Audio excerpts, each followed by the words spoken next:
Ya Allah ya Rahman ya Rahim.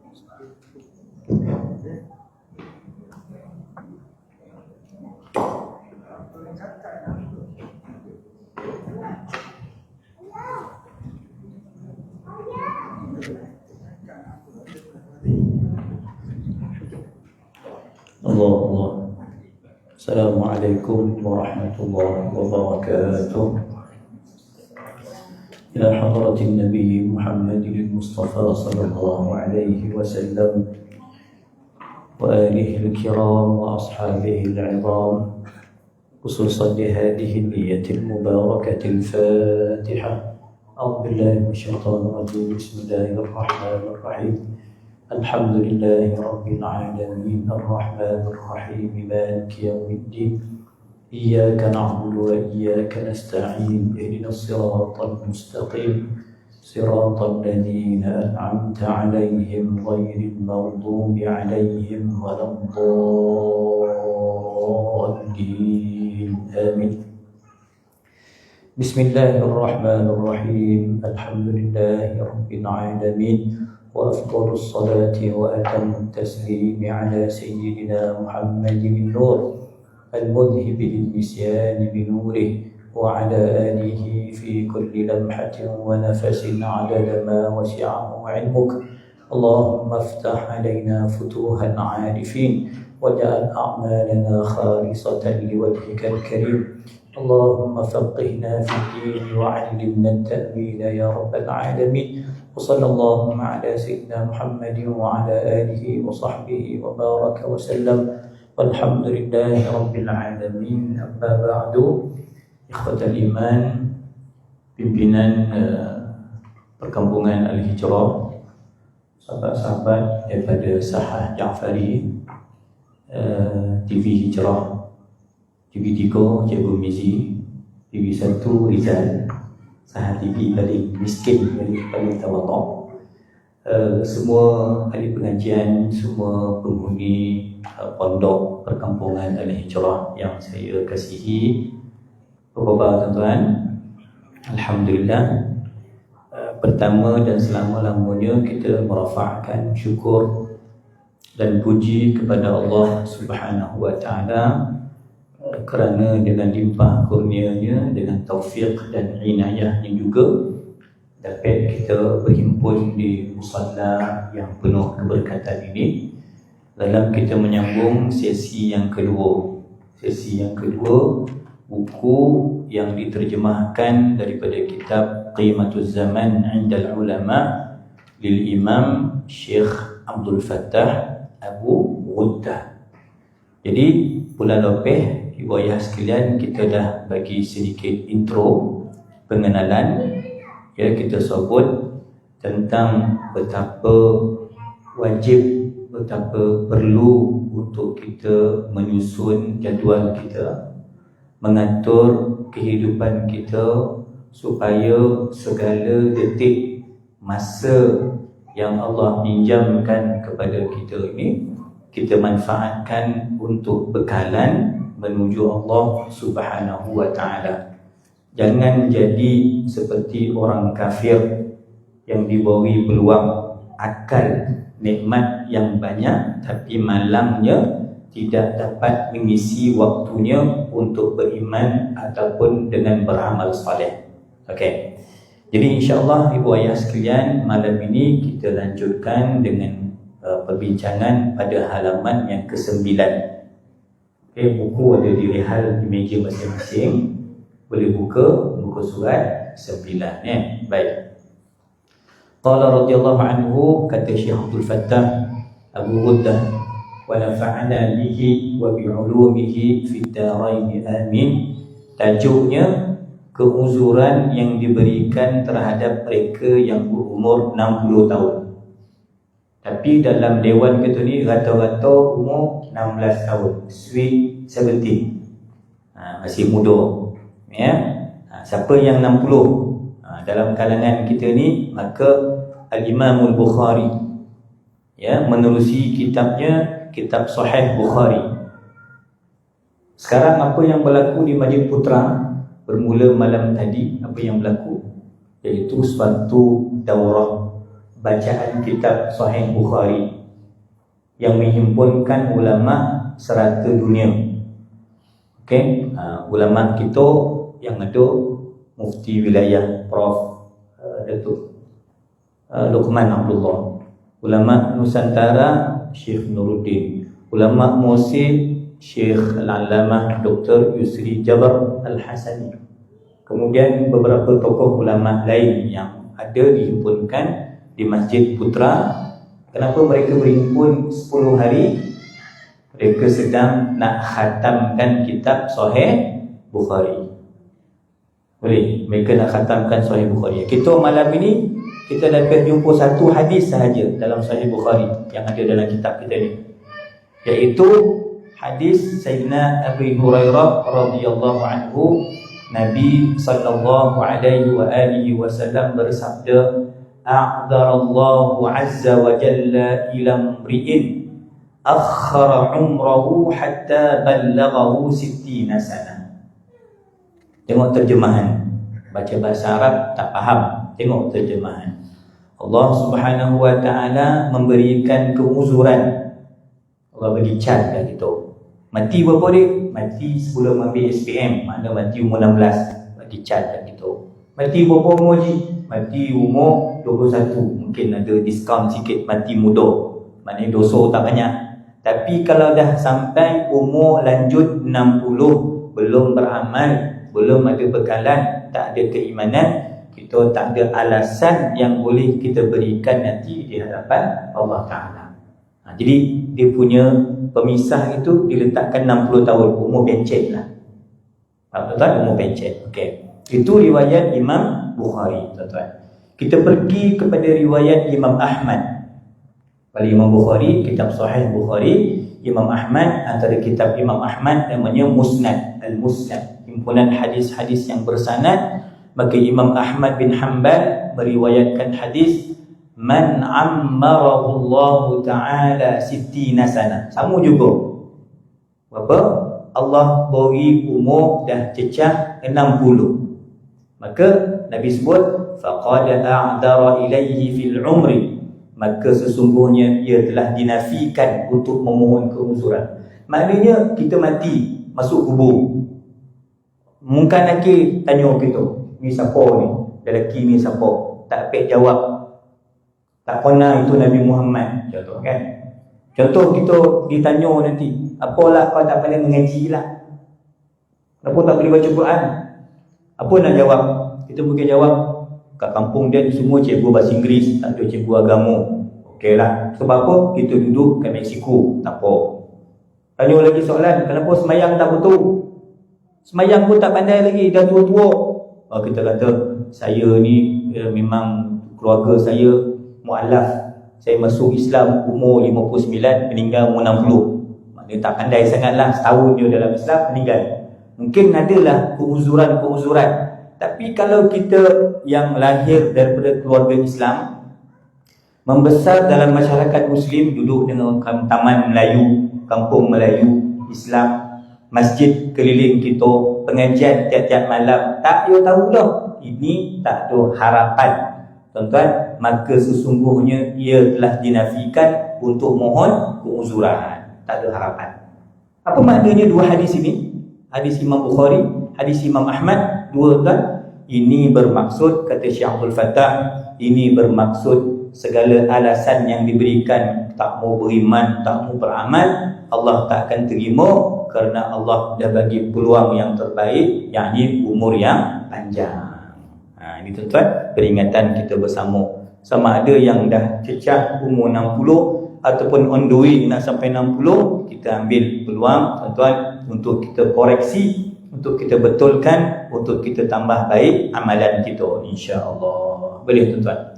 Contoh kan, dalam Sahih Bukhari ada berapa hadis? Saudara Mimi, kita dah khatam dengan Syekh Nuruddin. 6,000 hadis. Tuan-tuan, 6,000 hadis tu agak-agak berapa lama nak khatam? Jadi masa yang panjang. 6,000 hadis nak khatam 10 hari. Kalau ikut jadual tu memang tak sampai. Ini maknanya mengejar masa. Maknanya kena pendekkan waktu minum, kena pendekkan waktu tidur, kena masuk awal sikit kelas, kena lambatkan sikit waktu tidur supaya kita dapat khatam. Ini makna mengejar masa. Saya pergi ke Bogor. Saya pernah pergi ke Bogor, Pondok Syekh Nuruddin, iaitu tahun 2008 saya pergi. Khatamkan kitab Adab Mufrad 1300 hadis. Berapa hari kami khatam? Dalam tempoh lebih kurang 4 hari. Tuan-tuan tahu tak jadual dia macam mana? Jadualnya ialah lepas subuh sampai sebelum subuh. Apa maknanya? Mula lepas subuh ni pukul 6.30, habis ni nanti 3.30 pagi.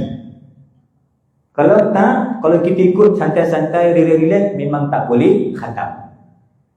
Faham tuan-tuan? 4 hari nak habiskan 1300 hadis. Yang dekat Putrajaya ni tuan, 10 hari nak habis 6000 hadis. Maknanya sehari nak baca berapa hadis? 6000 bagi 10, 600. Syekh Nuruddin dia nak cepat. Hari ini Syekh Nuruddin target kena baca 700. Supaya nanti majlis perasmian penutup, PM nak turun ke, Menteri Agama nak turun ke, hadis selesai. Jangan nanti perasmian penutup, duit penutup, tapi hadis tak khatam. Ini membayangkan tuan, kejar masa. Tuan-tuan mengejar masa. Itulah nilai masa di kalangan para ulama. Okey. Allah Subhanahu wa taala bersumpah dengan nama masa. Jadi banyaklah kita jumpa dalam Quran. Jadi seperti kempen saya pada bulan lepas, saya pesan kepada Ustaz Izzat, kepada kita semua kan, kita pesan kita mesti ada target. Mesti ada target khatam Quran. Tuan-tuan. Jadi kita akan jumpalah Allah bersumpah dengan demi masa dalam peringkatnya yang berbeza-beza. Tuan-tuan iaitu masa ni nilainya sangat penting. Ini modal kehidupan kita. Tuan-tuan, waktu malam, waktu siang, waktu fajar, waktu subuh, waktu syafaq, waktu duha, waktu asar. Okey, kita buka halaman 10 tuan-tuan. Tengok. Itu dalil-dalil ayat yang kita temui daripada Al-Quranul Karim. Malam, wal laili idza yaghsha, demi malam apabila ia menyelubungi segala-galanya. Maknanya sekarang dah gelap. Tengok luar, gelap. Haji Saleh sampai tadi torang 6.30. Saya sampai tadi dah gelap sikit. Sepul sampai lagi gelap. Maknanya dah lepas maghrib lah. Mungkin sampai lepas maghrib dah nampak lah. Pukul 8, sekarang pukul 7.50 dah gelap. Tuan-tuan, maknanya Allah bersumpah malam memang gelap, tuan-tuan.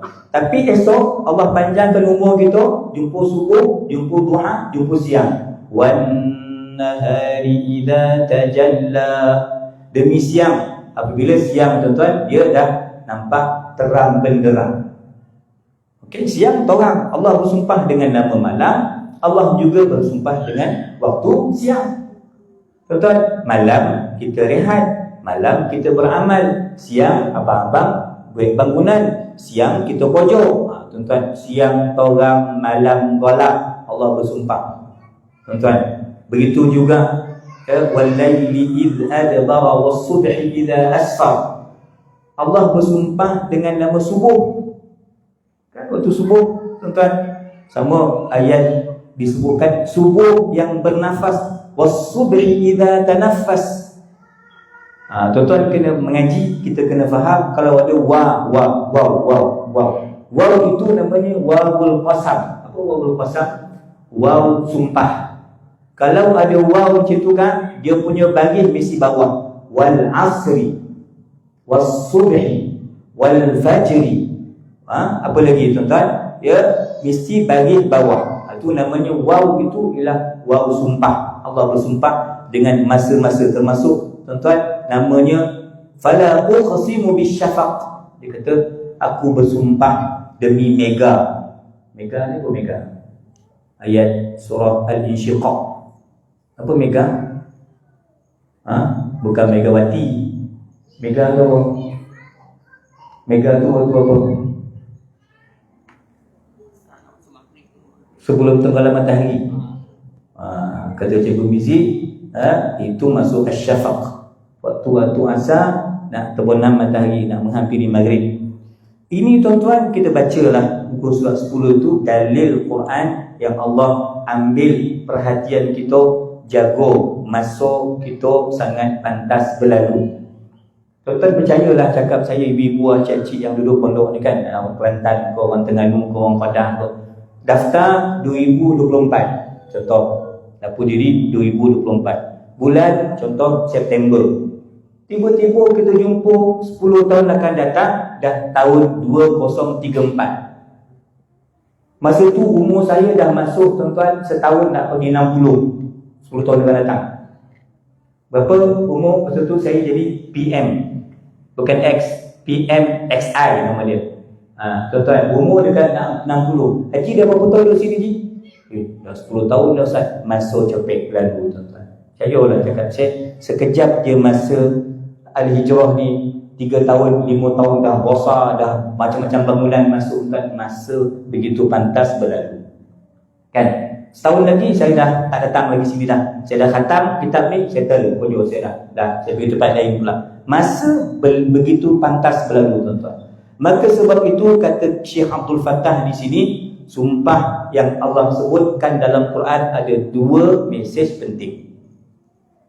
Okey, contoh kan kalau kita baca wadduha, demi waktu duha, wal laili idza saja, demi waktu malam.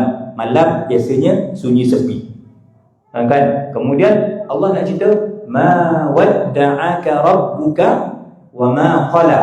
Allah tidak pernah memulaukan, Allah tidak pernah membenci Nabi sallallahu alaihi wasallam.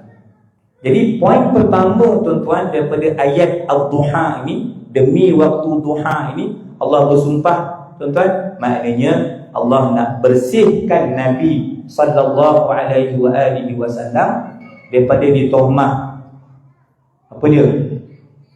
Tuan-tuan, wahyu yang pertama turun surah apa namanya? Surah Al-Alaq.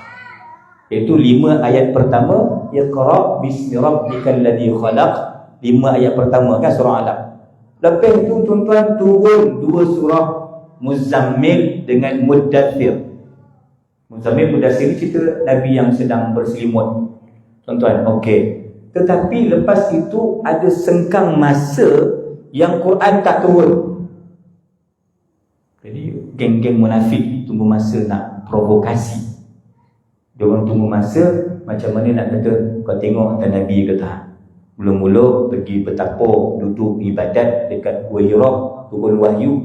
Lepas tu turun lagi beberapa surah. Lepas tu dah banyak, beberapa hari, beberapa minggu Quran tak turun. Apa maknanya? Orang kafir kata Nabi Muhammad tu tak layak jadi Nabi tu, dia dah tak dapat wahyu, Allah benci kat dia kerana Quran dah tak turun. Tuan-tuan perasan tak kenapa wahyu tak turun? Maka ada riwayat mengatakan bahawa ada anak anjing masuk dalam rumah Nabi. Faham? Maka di situ ulama mengambil dalil mana-mana rumah yang bolau anjing, mana-mana rumah yang ada berhala patung gambar, tuan-tuan, ukiran-ukiran tu, maka malaikat rahmat tak masuk. Malaikat Jibril pun tak masuk bagi wahyu.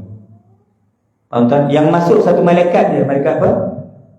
Bila Israel masuk. Cabut nyawa masuk. Tapi malaikat rahmat tak masuk rumah yang ada patung, rumah yang ada anjing. Faham tuan-tuan? Kecuali perbahasan dalam mazhab Maliki, kalau anjing tu dibolong untuk jaga kebun. Polis ada anjing nak kesan dadah. Polis ada anjing nak kesan apa dia, CD cetak rompak. Tu boleh, dia suruh hukum. Tapi sengaja nak bolong anjing macam kucing, maka malaikat tak masuk rumah kita. Okey tuan-tuan sekalian. Okey, jadi saya nak kembalikan dengan surah Ad-Duha ni, maknanya apa? Wahyu tertangguh. Maka ini bola tanggung, peluang yang digunakan oleh orang kafir untuk mengatakan Muhammad tu dia Tuhan benci kat dia. Tuhan adalah, kita kalau tawaf perpisahan panggil apa? Tawaf wada'. Tuhan dah tinggalkan dia. Muhammad tu Tuhan dah tak ikut, tak ramah kat dia. Tapi sebenarnya Quran ini menjawab Allah respon semula, demi waktu duha, demi waktu malam yang sunyi sepi, sesungguhnya Allah tidak pernah membiarkan Nabi sallallahu alaihi wasallam. Yang berlaku ialah mungkin riwayat kata tadi ada anak anjing yang duduk dalam rumah Nabi tanpa perasan. Tu tuan-tuan. Boleh? Okey, hikmah yang kedua. Kenapa banyak sangat sumpah dalam Quran, tuan-tuan? Maka hikmah yang kedua, kata Syekh Abdul Fattah, menyimpulkan ya, ayat-ayat tentang sumpah ni. Yang kedua, menerangkan bahawa kita semua, tuan-tuan, berada dalam kerugian. Kita ni tak ada terkecuali. Ustaz rugi, ustazah rugi, imam rugi, makmum lagi rugi, orang kerja jabatan agama rugi, jabatan mufti rugi, jabatan kemudahan Islam rugi, jabatan wasli, semua jabatan, semua tanpa terkecuali berada dalam kerugian. Kecuali bermaksud illa. Yang selamatnya siapa? Yang tak ruginya siapa? Maknanya yang untungnya siapa? Yang untung asasnya ialah iman. Nampaklah, iman menyelamatkan kita. Kan? Iman kita ni, tuan-tuan, menyebabkan kita tahu membezakan benda yang betul dan yang salah. Iman. Illal ladina amanu. Satu, iman. Yang kedua, amal soleh. Kita bukan hanya beriman, tuan-tuan, kita juga menunjukkan, kita menzahirkan keimanan kita dari sudut keislaman kita. Iman dalam, Islam zahir luar. Kita tunjukkan, tuan-tuan. Maka kita orang yang beriman, kita orang yang beramal soleh, dan kita selamat, kita tidak jadi rugi kerana kita berpesan-pesan dengan kebenaran dan berpesan-pesan dengan kesabaran. Nampak, tuan-tuan? Jadi di sini majlis-majlis kuliah yang saya perhatikan dalam iklan setiap hari dah padat dengan pengajian di sini, tuan. Ini majlis iaitu tausiah dipanggil. Apa tausiah? Berpesan-pesan dengan kebenaran, berpesan-pesan dengan kesabaran. Itu tausiah. Kan? Contoh, saya nak bagi contoh simple je. Kita buka terus halaman 12. Yang sebelum itu, ibu ayah sekalian, penghuni-penghuni pondok, saya nak bagi simple je. Contoh dalam bab solat. Dalam bab solat, saya baru pagi tadi balik, tak khatam pun kitab tu. Kitab Munyatul Musalli, Syekh Daud Fatani. Pergi dengan Bawabi, pergi di Jolobu, Ilim Jolobu, tuan-tuan. Berapa kali pergi dalam 10 siri tapi tak khatam. Kontrak sambung tahun depan, tapi saya tengah istikharah, nak sambung pun tak sambung, tuan-tuan. Tapi nak ceritanya solat, Bang Haji, ya, saya nak cerita Pak Kiai semua. Cuba perhatikan sedikit apa yang saya nak gerakkan di sini.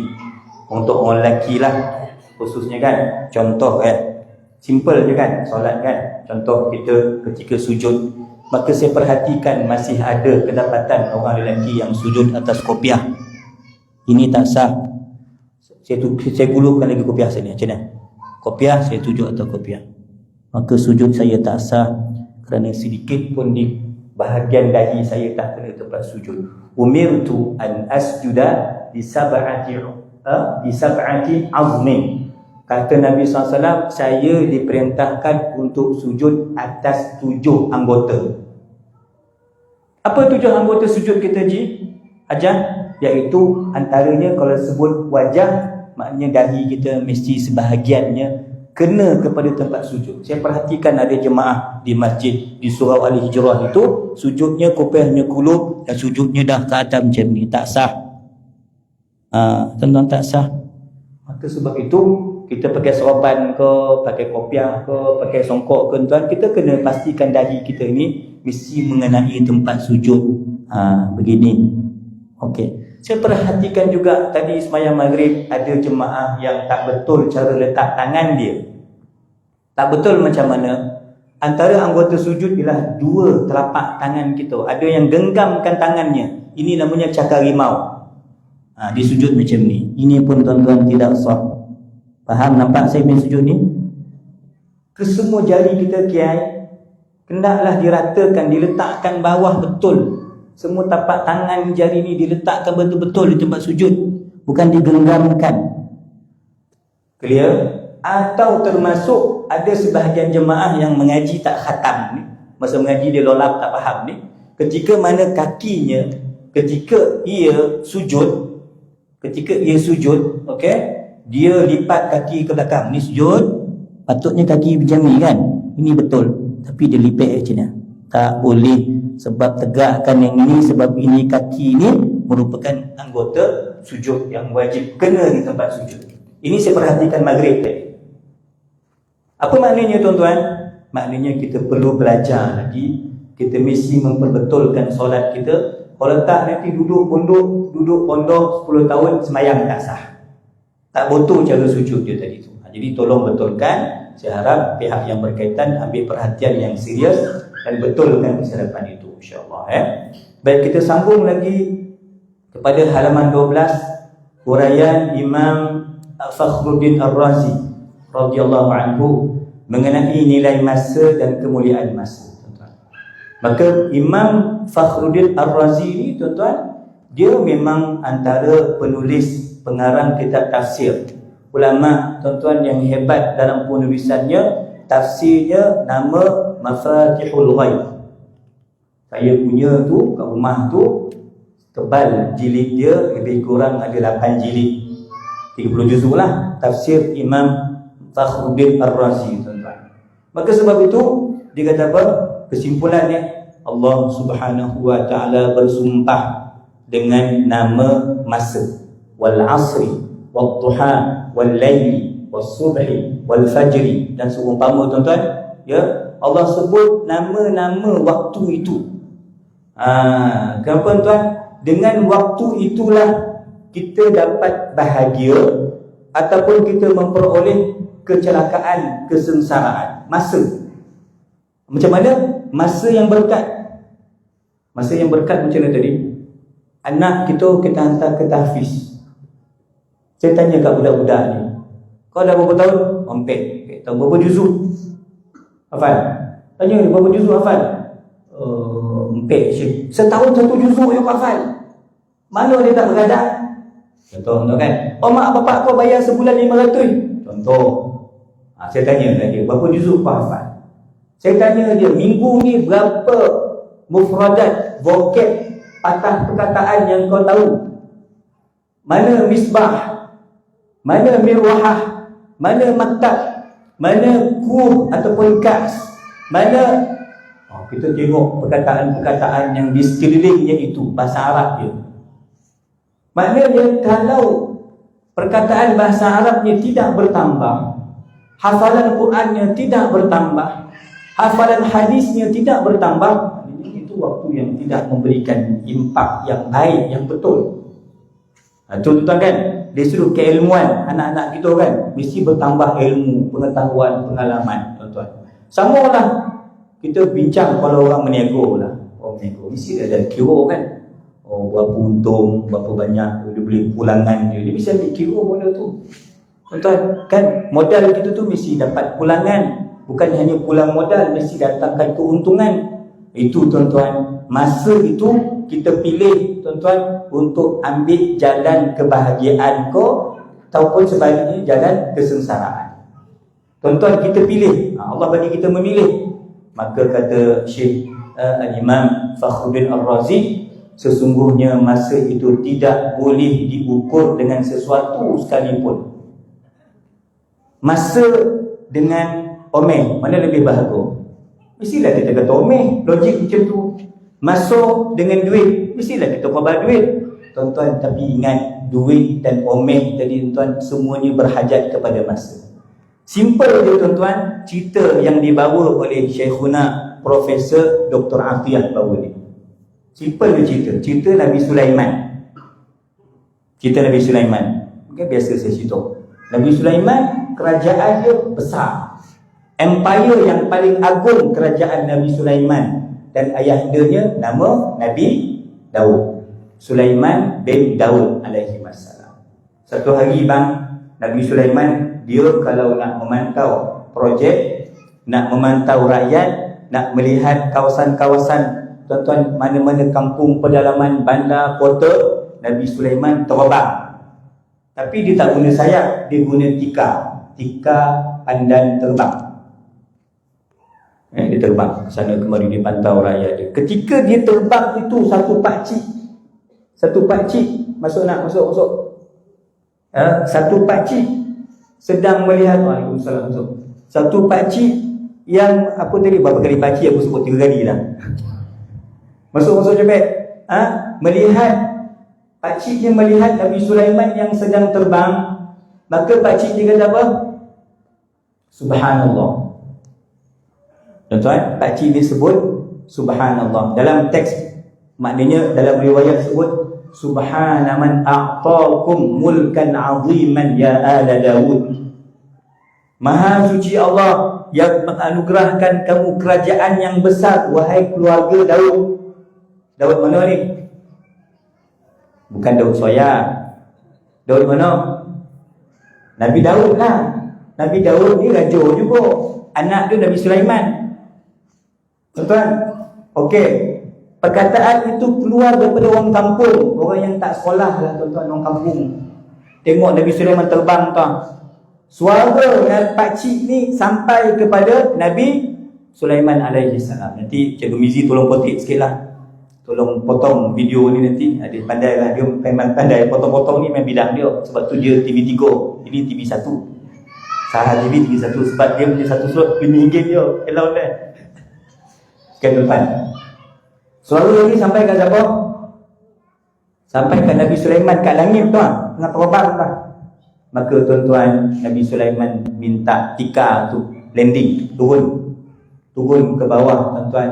Maka pakcik dia dah comel. Pakcik dia kau apa lah salah aku ni, aku mampu lah aku babil lah.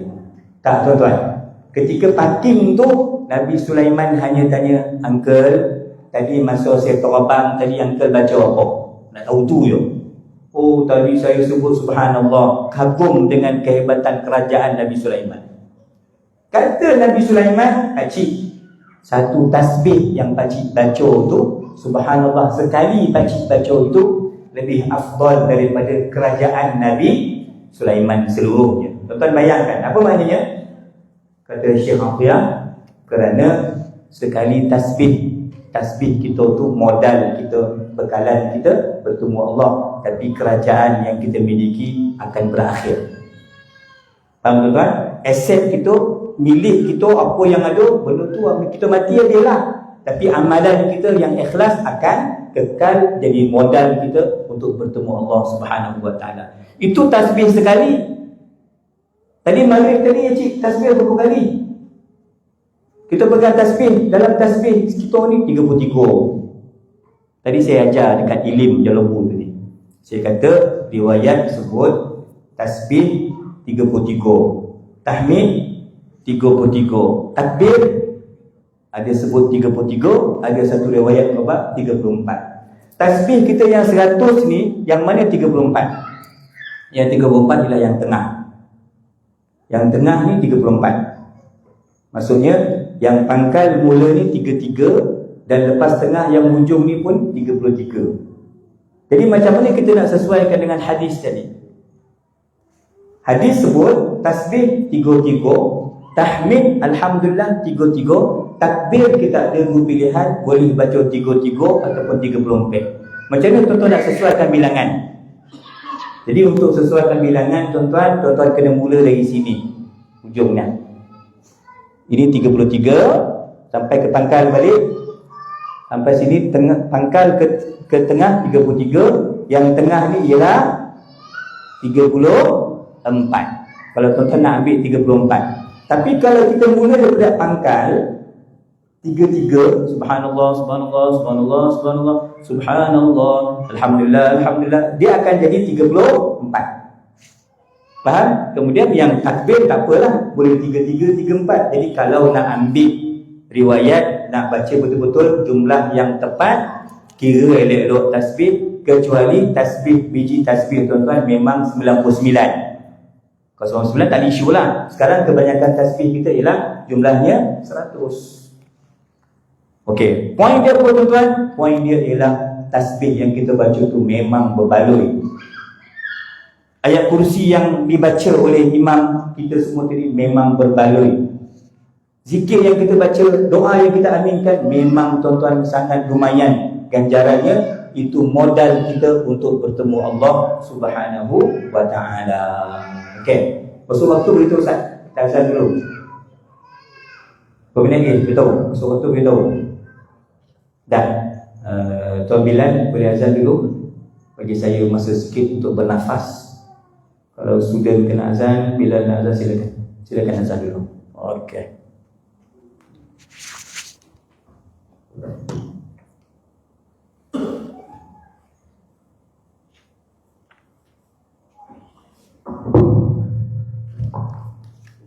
اللهم صل على محمد اللهم صل على محمد اللهم صل وسلم على سيدنا محمد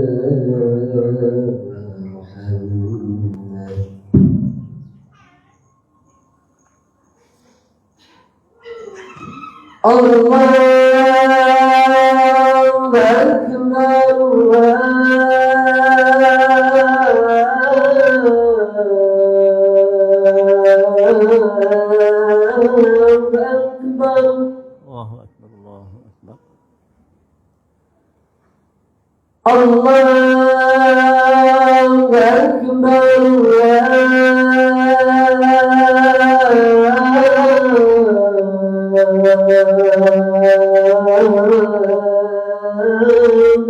أكبر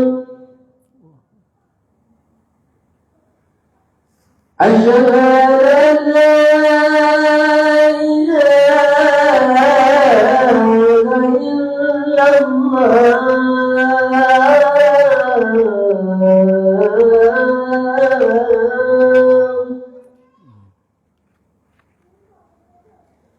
أشهد أن لا أشهد أن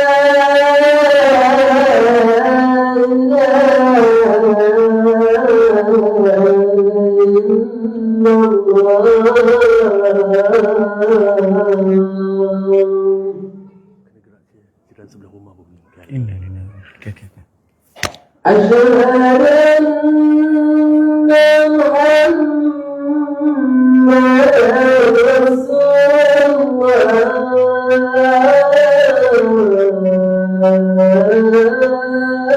رسول الله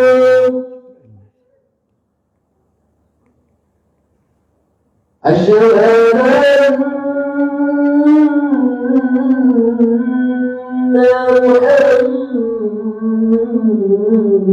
محمدا رسول الله أشهد أن سيدنا محمد رسول الله حي على السلام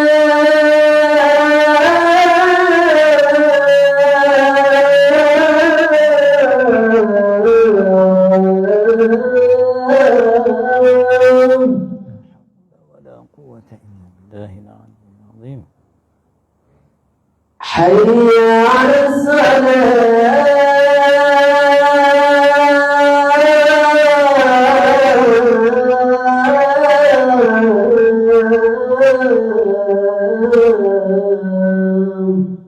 لا حول حي على الفلاح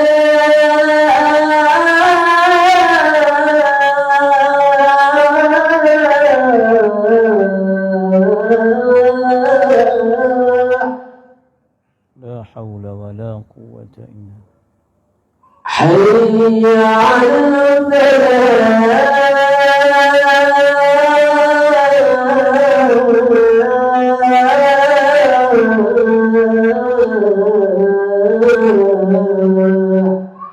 لا حول ولا الله أكبر الله أكبر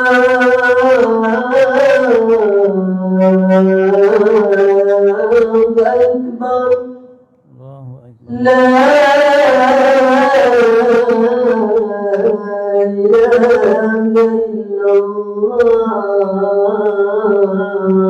إلا الله لا إله إلا الله سيدنا محمد رسول الله صلى الله عليه وآله وسلم اللهم صل وسلم وبارك عليه وعلى آله اللهم رب هذه الدعوة التامة والصلاة القائمة سيدنا محمد الوسيلة والفضيلة والدرجة العظيمة الرفيعة مقام محمود الذي وعدته إنك لا تخلف الميعاد.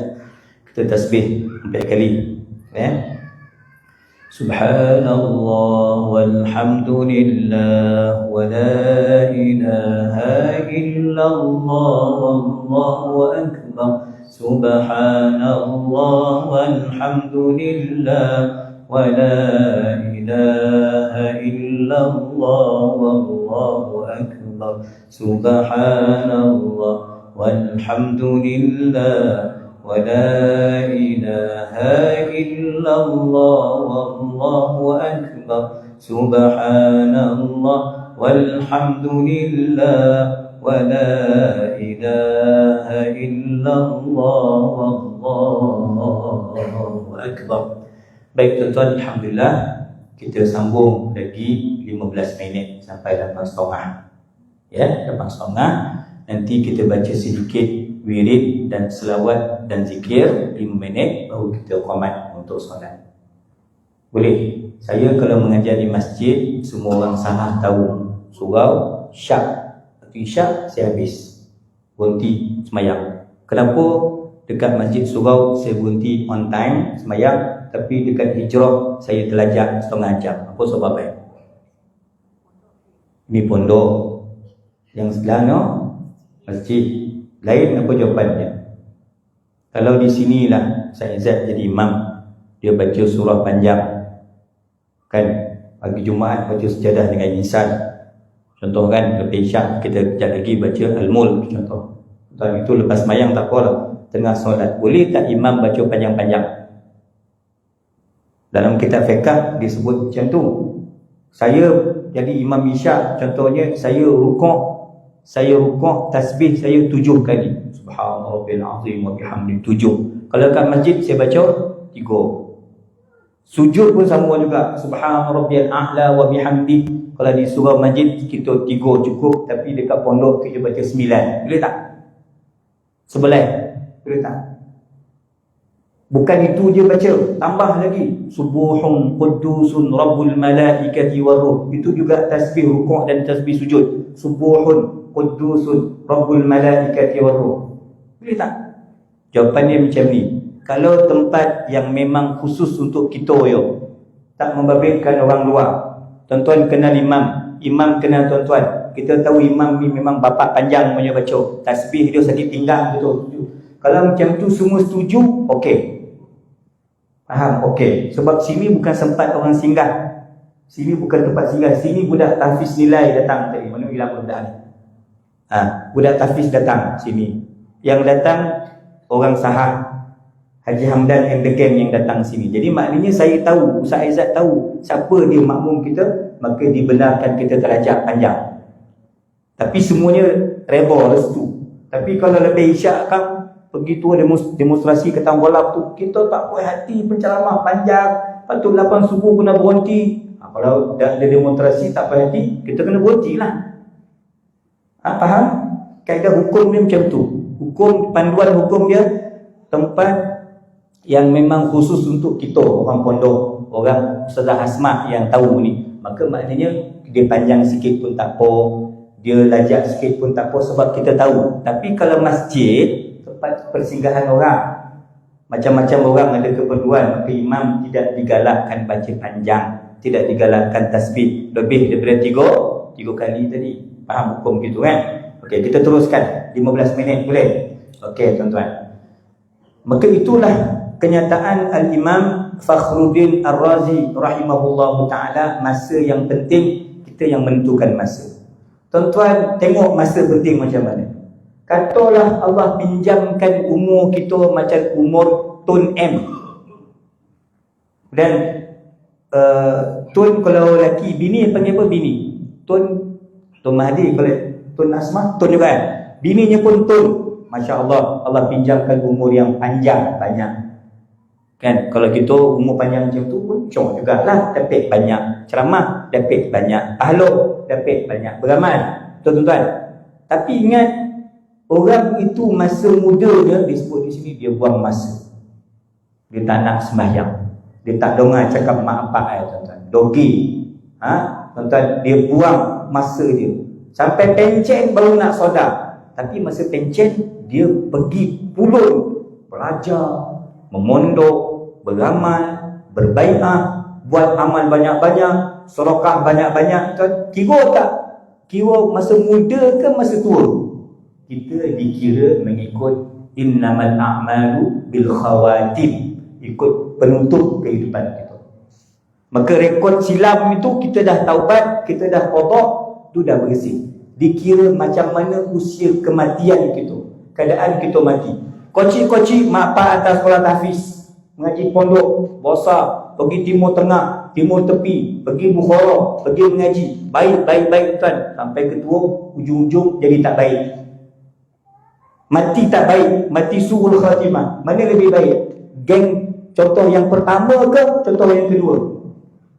Maka dikira yang terbaik adalah contoh yang pertama tadi. Sebab dia ending dia, Allah tak baca sejarah silam kita. Allah baca yang sekarang dan masa bila kita mati tu mengucap atau tidak. Itu yang dikira. Ini yang diberikan perumpamaan tuan-tuan. Kalau kita sempat bertaubat, maka dikira usia emas kita tu, waktu yang paling proaktif itu waktu kita beramal. Tuan-tuan, waktu itu kita sempat taubat, kita sempat menyediakan tuan-tuan sedikit bekalan untuk bertemu Allah Subhanahu wa taala. Okey ya. Baik, kemudian kata Syekh lagi tuan-tuan, ya, huraiannya, masa adalah lebih mulia dari tempat. Mana tempat yang paling mulia? Yang digandakan sampai 100,000 kali ganda semayang kita, sedekah kita, mestilah kita sebut Masjidil Haram, tanah haram Mekah. Tapi masa lebih mulia daripada tempat. Maksudnya tuan-tuan, Lailatul Qadar lebih mulia daripada tempat. Isra Mi'raj lebih mulia daripada tempat. Jadi masa ni nilai dia lebih mulia berbanding tempat. Apatah lagi kalau bergabung dua-dua tu. Macam mana bergabung? Ramadan kita pergi umrah. Dahlah Ramadan waktu yang berkat, dahlah Mekah Madinah tempat yang berkat, maka bergabung dua-dua tu lagi banyak pahala kita dapat. Faham tuan-tuan? Itu maknanya kan. Okey, masa lebih mulia dari tempat tuan-tuan. Maka sebab itu tuan-tuan, mari sama-sama jaga masa. Isi jadual dengan betul. Jangan banyak monong. Jangan berapu dengan gosip-gosip artis. Tak payah kau sibuk-sibuk jadi penganalisa politik, tak bertauliah. Kau duduk diam-diam mengaji, baca kitab, baca amalan. Itu tuan-tuan masa yang perlu kita manfaatkan. Maka insya-Allah ya, nanti bulan depan kita nak tengok tuan-tuan. Tak payah bulan depan, hari ni demi masuk muka surat 13. Tuan-tuan tengok gambar yang belah kanan tu, gambar mana tu? Yang di kitab. Haji nanti ajar, nanti datang Saudara Smart kata abang kan sahah. Tu yang belah kanan tu, tu tapak kosong. Baru masuk kita baru gantungkan sahah Ja'fari tu. Gambar siapa yang tuan-tuan kena dalam tu? Gambar saya adalah situ. Sebelah saya siapa? Syekh Nuruddin yang rasmikan tapak sahah tu. Faham kan tuan-tuan kan? Tu gambar. Yang kiri tu jangan kira, sebab itu makan. Yang kiri tu tuan makan, ya, makan di musim, ya. Baik tuan-tuan. Jadi kita ambil sedikit hadis. Hadis masih lagi dengan Imam Bukhari, Imam At-Tirmizi, Imam Ibnu Majah radhiyallahu anhum. Ketiga-tiga imam hadis ni tuan-tuan, sanad mereka sampai kepada Al-Imam Sayyidina Abdullah bin Abbas radhiyallahu anhu. Hadis masyhur. Dua nikmat, ni'matan. Ramai orang terpedaya dengannya. Maghbunun fihi ma katsirun minan nas. Dua nikmat, sama ada anak tahfiz, bapa tahfiz, sekolah pondok, pesantren, universiti, ma'had, kilang, pejabat, hutan belantara, kota, tuan-tuan, kampung, pekan. Semua orang, kebanyakan orang terpedaya dengan dua nikmat ini. Nikmat apa? Yang pertama, as-sihhatu, nikmat sihat. Kan kalau kita masih boleh semayang, tak payah pakai kerusi, maknanya kita sihat waktu. Tapi dah sampai peringkat masa guna kerusi, silakan kalau perlu kerana uzur. Sihat. Pemikiran kita masih sihat, tahu maghrib tadi 3, isyak pajak lagi, pempek, faham. Sihat. Tuan-tuan, nikmat kesihatan. kan? Kita belum lagi terlantar, ya? Kita masih mampu bergerak, tuan-tuan masih sihat. Dan yang kedua nikmat yang orang sering lupakan ialah al-faragh, nikmat masa. Jadi sementara tuan-tuan kita masih ada ruang masa yang perlu kita isi dengan yang terbaik tuan-tuan, maka masa merupakan nikmat yang agung dan anugerah yang terbesar. Maka tuan-tuan, macam mana nak isi masa? Minta petunjuk daripada Allah. Tahniah sekali lagi yang memilih daripada jauh, pilih duduk ke pantai dah, ke Longging ni tuan-tuan, duduk pondok, ini memang pilihan yang paling tepat. Tahniah tuan-tuan kerana memilih untuk mengambil lebih masa untuk nak pegang, nak kira tasbihnya. Saya sebut pagi tadi 129 kali 129 berapa? Apa pandai kira? 129 kali 129 berapa jumlahnya? 16,641. Apa guna 16,641? Kiraan zikir ya latif.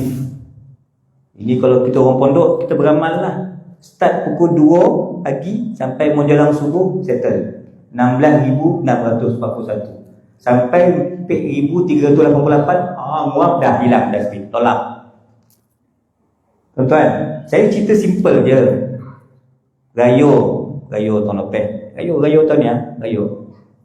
Saya kat Madinah dengan Abu Habib pergi mengajar dekat Ilim Jalabu ni, mengajar hari Jumaat. Diorang buat sambutan gayo. Adalah orang KL, Jakim turun, kontraktor dia turun, makan sate semua. Tapi sebelum jamuan tu, saya tengok ada iklan dekat dinding pejabat, dinding luar-luar di Ilim tu lah. Saya baca iklan cawangan Ilim. Ilim ialah Institut Latihan Islam Malaysia, Ilim. HQ dia dekat Bangi. Yang Negeri Sembilan ni, Tompek, kawan-kawan JSP mari duduk situlah, latihan khusus 100 jam kredit, situlah Tompek pusat latihan. Dulu namanya ialah Pusat Pemulihan Akidah, nama lama dia. Sekarang Ilim. Tapi yang saya nak cerita sikit tuan-tuan, saya berburak, saya tengok gambar tu. Tolong agihkan 10 aja saya bagi yang duduk pondok je dulu. Kitab ni. Acik-acik pondok je. Yang sahah ni dah hafal tak payah. Bagi pinjam dulu, nak baca kejap lagi. Ya, 2 imam. Acik-acik, tuan haji ada 2 orang je. 2, 3, 4, 5 lelaki, 10 perempuan, cukup. Apa tuan-tuan tadi nak cerita? Saya baca iklan, ada cawangan Ilim dekat Sabah. Kat mana sini? Sabah. Lahad Datu. Ilim Sabah tu dekat Lahad Datu. Okey. Saya tanya dekat student ni tuan-tuan, bukan student. Dia ex-student saya lah. Sekarang dia jadi pegawai. Pegawai nombor 2 dekat Ilim Jalabu. Dia orang rantau. Saya kata, tak kena pindah ke Lahad Datu ke? Tuan-tuan, saya sebut dekat staff ni, kat pegawai ni, ya, tak, yang tak nak jangan bagi, pergi yang nak je. Saya tanya kat dia, tak kena pergi pindah ke Lahad Datu ke? Dia kata, Syekh, janganlah cakap macam tu. Memang tuan-tuan, kita khatam kitab hari ni, ustaz yang saya bawa tak pindah Lahad Datu pun, memang esok kena lampu diri ke Lahad Datu. Orang rantau, punya jauh. Dia bagi ucapan tadi tuan-tuan yang menarik perhatian saya. Ucapan dia kata apa?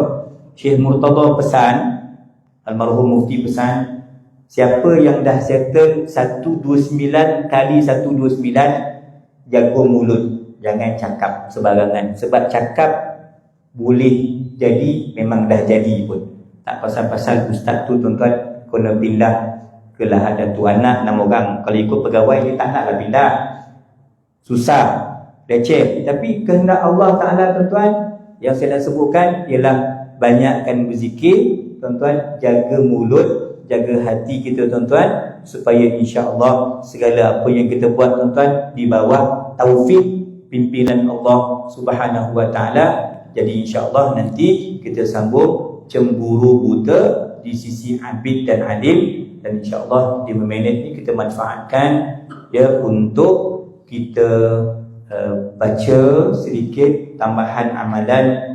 Jika bersesuaian tuan-tuan boleh tengok halaman Allahumma salli ala 26. 26. Nanti Ustaz Izzat pun sekali-sekala boleh baca lah zikir ini. Zikir simple dia, memang 1 negeri 9 baca zikir ini. Ya, zikir ini memanglah asas dalam tariqat Ahmadiyah. Asas dalam tariqat Ahmadiyah. Cik-cik tak ada kitab. Nak kitab, tolong baca je, jangan beli. Lepas ni pulang balik. Habis dah? Dah habis. Oh, tuan-tuan, iaitu pada halaman 26, simple dia amalan dia. Adik, bagi kat makcik sana. Student dia tak ada pakai, pergi ke makcik. Okey, makcik sebelah sana, makcik sana.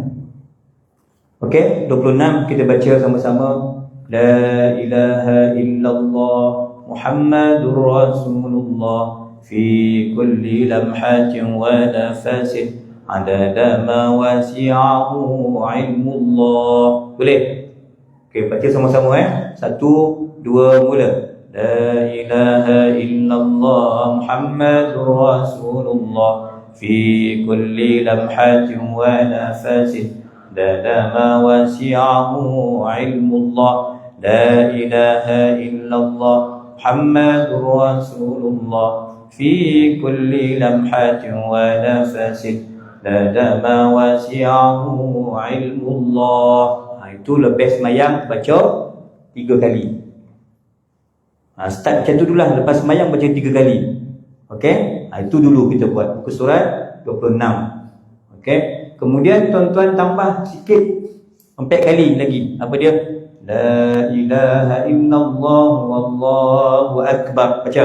La ilaha illallah wallahu akbar. La ilaha illallah wallahu akbar.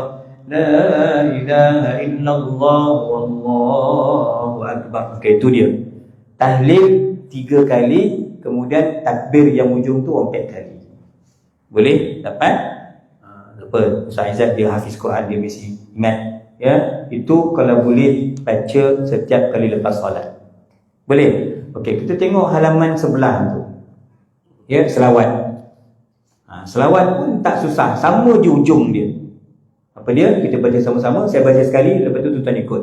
Sallallahu alaika wa sallam ya sayyidi ya Rasulullah fi kulli lamhatin wa nafasin adada ma wasi'ahu ilmullah. Okay, ikut. Sallallahu alaika wa sallam ya sayyidi ya Rasulullah fi kulli lamhatin wa nafasin adada ma wasi'ahu ilmullah. Sallallahu alaika wa sallam ya sayyidi ya Rasulullah fi kulli lamhatin wa nafasin adada ma wasi'ahu ilmullah.